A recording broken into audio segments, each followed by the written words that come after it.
Bonjour et bienvenue à toi si tu viens d'arriver sur cette chaîne YouTube.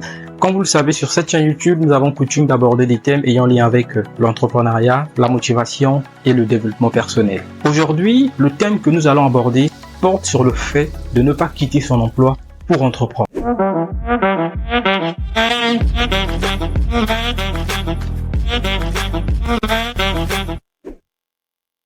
Peut-être que tu en as assez de vivre une vie de routine, une vie qui consiste à aller au travail, à revenir et à rentrer chez soi, dormir. Donc, maison, dodo, église, mosquée, peu importe ton obédience. Et tu en as assez, tu en as marre. Tu veux vivre autre chose et explorer d'autres univers. Tu rêves de liberté financière, tu rêves de devenir ton propre chef, ton propre patron, ta propre patronne. Alors, ce qui est tout à fait légitime, que je comprends. Mais attention, ne quitte pas ton emploi pour entreprendre. Parce que la sécurité d'un salaire est rassurante. Mais avoir plusieurs sources de revenus est encore mieux. Beaucoup mieux. C'est pourquoi nombre d'entre nous envisagent d'entreprendre et de devenir leur propre patron. Mais que faut-il faire pour entreprendre? Entreprendre, c'est quoi? Entreprendre, c'est simplement créer un service ou vendre un produit qui résout un besoin, qui répond à un besoin. Nous l'avons déjà abordé dans une capsule précédente, comment réussir en entrepreneuriat en Afrique en tant que jeune. Nous l'avons développé plus largement. Je mettrai le lien dans la bio de la vidéo. Cependant, dans l'enthousiasme des vidéos YouTube et des conseils de certains influenceurs, certains d'entre nous démissionnent de leurs emplois, quittent leurs emplois et se font parfois licencier exprès pour aller entreprendre. Et ils prennent des gros risques sans un projet initial. Attention à ne pas brûler les étapes. Soyez conscient des risques que vous prenez. Cela vous évitera des surprises désagréables.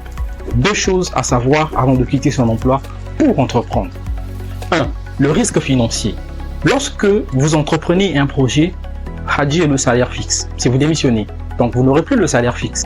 Adieu l'assurance médicale qui vous permettait de prendre soin de vous et de l'enfant, votre époux, bien entendu, si vous êtes marié. Automatiquement, c'est l'assurance qui devait prendre soin. Le salaire fixe qui tombe à une certaine date, chaque le 5, chaque le 10. Adieu. Fini les congés payés. Désormais, c'est votre entreprise qui devra vous faire vivre. Vous devez donc vivre de votre entreprise. Payer vos charges fixes, variables, voilà, prendre soin de vous, aider vos amis, votre famille. C'est votre entreprise qui devra prendre soin de vous.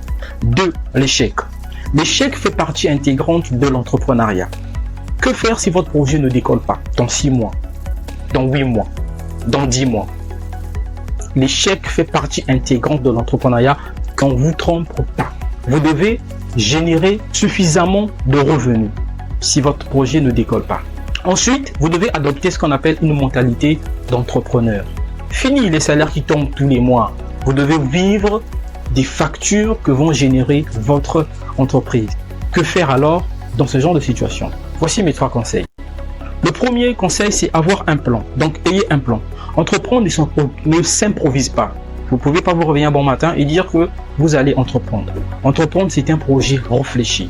Un projet qui prend du temps, dont vous devez rédiger un business plan. Je l'avais déjà dit dans une vidéo précédente. Rédiger un business plan.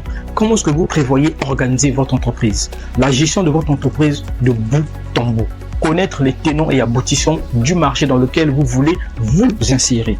Le service que vous voulez vendre. Les produits que vous voulez vendre. Que faire? Faites de la comptabilité analytique. Rédigez cela concrètement, précisément sur un document. Vous verrez de cette façon, vous aurez la maîtrise des tenants et aboutissants de votre projet. 2. Assurez-vous d'avoir un bénéfice qui vous permet de vous payer un salaire équivaut à ce que vous gagnez autrefois. Cela veut dire quoi?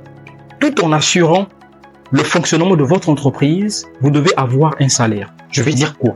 Si autrefois vous gagnez 100 000 francs CFA ou encore 450 000 francs CFA, votre entreprise doit être en mesure de vous générer des bénéfices équivalents à ce montant-là. Donc, une fois que vous avez dégagé ce qui vous permet de prendre soin de vos charges fixes et variables, ainsi que de payer les taxes de tout le temps, ce qui vous reste doit être équivalent à ce que vous gagnez. Donc, si vous gagnez 100 000 francs hier, donc l'entreprise doit générer 200 000. Si vous gagnez 450 000, l'entreprise doit donc générer 900 000 francs. Ce qui vous permettra de continuer à prendre soin de vous et d'assurer le quotidien de votre entreprise afin que celle-ci puisse durer dans le temps. Troisième conseil, assurez-vous d'avoir une épargne de sécurité. L'épargne de sécurité vous permettra d'être en mesure d'assurer les imprévus. S'il y a un problème qui survient et dont vous n'étiez pas préparé, vous êtes à même de répondre présent. Chers amis, chers salariés, si vous voulez mon avis, continuez à travailler en étant salarié tout en développant en parallèle votre projet d'entrepreneuriat, en le rédigeant minutieusement. S'il y a une chose que vous devez faire et que vous devez retenir, c'est de ne pas quitter votre emploi sans épargne. Vous continuez à travailler, vous mettez de l'argent de côté, vous rédigez votre business plan et vous développez votre projet en parallèle. Cela vous permettra d'avoir la maîtrise des tenants et aboutissants de votre projet. Alors si vous voulez mon avis, soyez prudent et surtout très sage. Nous sommes arrivés à la fin de notre vidéo. En ce qui me concerne, j'ai été très ravi de partager ces petits conseils avec vous. Alors, bonne chance dans tous vos projets entrepreneuriaux en Afrique et que Dieu bénisse notre Afrique. Si vous ne l'avez pas encore fait, n'oubliez pas de vous abonner, de liker et de partager. Merci et à très bientôt.